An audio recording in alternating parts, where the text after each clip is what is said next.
like, why does this feel so hard?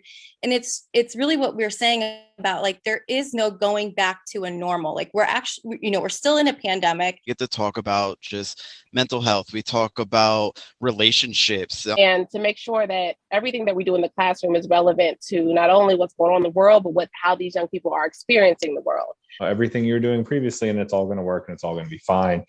And, it's not, still not. I mean, we're in May, and we're still trying to figure out how to actually meet their needs on a daily basis. I mean, it's my 10th year next year, and I feel like I know less every single year. But it's giving students an opportunity to realize that school is a place to actually have fun. Especially with younger kids, I've had to be really creative with the type of agency and ownership I give kids. Before the pandemic in general, it felt like, people were more concerned with the material and the physical, but now people are taking time to go within, right, and assess their happiness, what is valuable, how they look at themselves. We have to give grace to ourselves, we have to give grace to our colleagues, to our administrators, and realize that, like the kids, we all had very unique experiences through the last year and a half, on top of whatever baggage we bring into the classroom every day.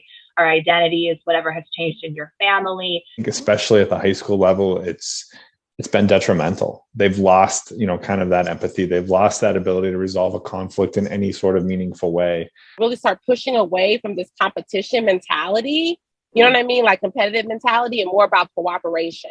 Frankly, our responses to the pandemic, like some people really locked it down, some people really didn't, and you're all coming together and like, we're on the same page, right? And you're not.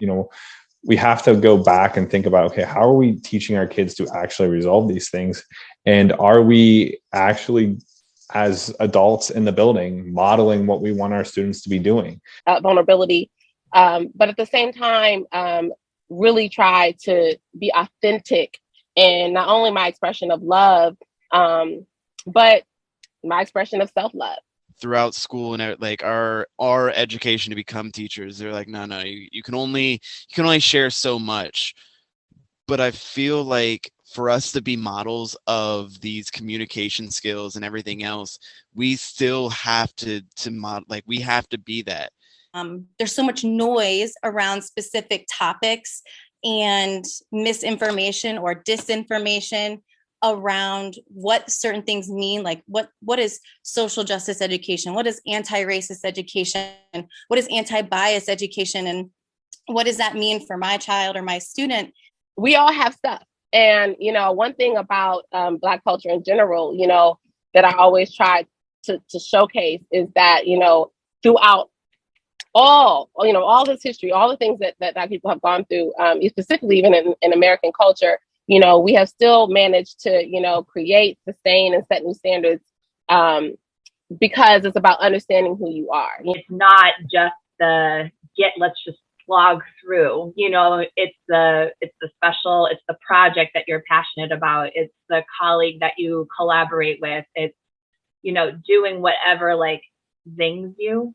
I think for this year, like for the first time ever, I have forced myself to not feel guilty when things happen with my own family or myself or my own personal health, and to really like let it go. As teachers must be okay with showing up, the way we are, being open and transparent about, who we are. Even when things are tough, that's not the thing you let go.